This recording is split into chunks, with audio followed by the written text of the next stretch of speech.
Hey guys, it's Woody the Unexceptional Gamer, and I have a new intro, so just this one time, if you'll bear with me, I'm going to play it in slow-mo so you guys can see how awesome this is. Check it out. First it rolls in, I'm moving a little slower here. It's got WoodysGamertag. If you look on the table saw, there's that blue sawdust on the extension table on the right.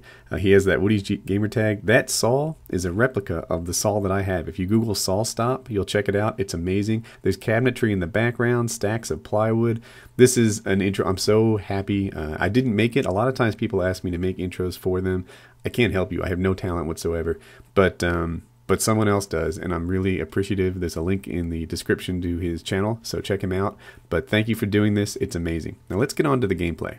So I upload a lot of different kinds of videos. Some of them are funny stories, or at least they're supposed to be funny, and some of them are gameplay advice. And I've been getting some requests to get back to gameplay advice. So here is a video for you guys. I used to explain that I am the unexceptional gamer, right? I'm not one of those special guys who has all this skill on the stick, who just runs around with their laser beam eyes and kills everybody in sight. Instead, I have tactics and knowledge, and I get a lot of wins and even some good games here and there by playing a little smarter than the other people.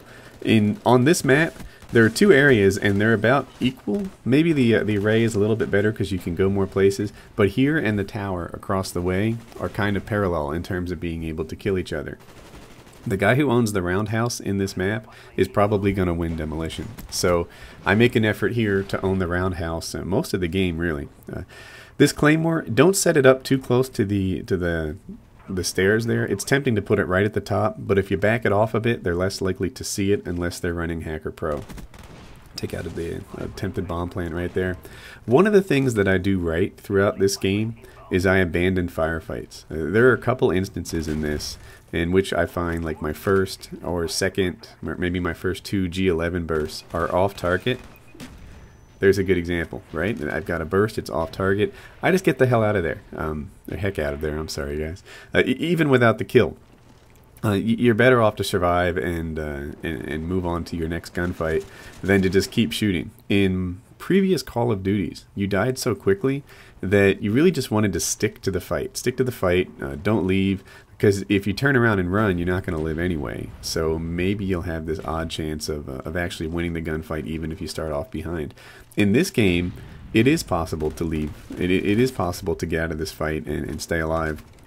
So yeah, and then of course there's controlling the engagement. We have a lot of radars in this game, which works out nicely because you know, I rarely lose a firefight that I'm prepared for. And when you have the spy plane up, when you have the SR-71 up, then there's a good chance that you can be prepared for that gunfight. Now I see this guy's running up, and yeah, he probably thinks I was camping in that corner all day long, but it wasn't. He's on the radar, and you know, I could have stood out in front and faced him like a gunslinger in the Old West, but that's stupid, right? You know, if it were real war, I wouldn't fight it that way either. Here's a good chance. You see? Oh wait, I did kill that guy. But shooting at a corpse, that wasn't smart. But yeah, if I see a guy coming, then I'm going to hopefully be aiming down sights by the time that he walks into my field of vision. And if that happens, look, we're outnumbered 6-4. If that happens, then there's a really good chance that I'm going to win. And if I'm playing this game right, every time I get into a gunfight, I have some sort of cover or partial cover. In that round, all I had to do was defend.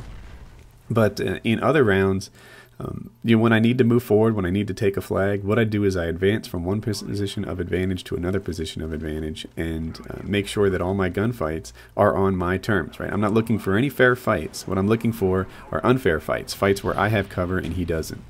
Now I'm going to speed this section up a bit, and the reason I do that is that I am one kill off of my gunship. And what happens, I start moving really carefully, hoping that someone will walk into my sights, rather than rush around and not get the gunship like I'm hoping for. So that's a little boring, but before long, I'll find a guy out there. Now here's a good situation. I never took that shot because I was never on target. And here's a guy who gives me just what I'm looking for, and we go up. So my team planted the bomb really quickly. Sometimes in these videos, the reason I don't plant the bomb is that I already have my pro perks, but my teammates, they're prestiging their way through. So they'll be like, hey, you know, let's play this game mode so that we can get lots of bomb plants.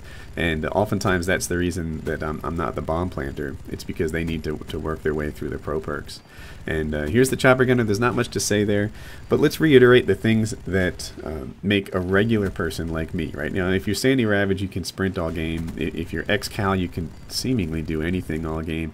But for a guy like me, who's not a born, you know, gaming genius, control the engagement. Move from position of advantage to position of advantage. On this map, I don't have a strong preference for which bomb we plant first. It seems like maybe the one by B domination, I forget which bomb that is the one that's harder to control that area of the map because there's the tower and the roundhouse on either side. But I'll let you know when we have a clear preference for which bomb we plant first.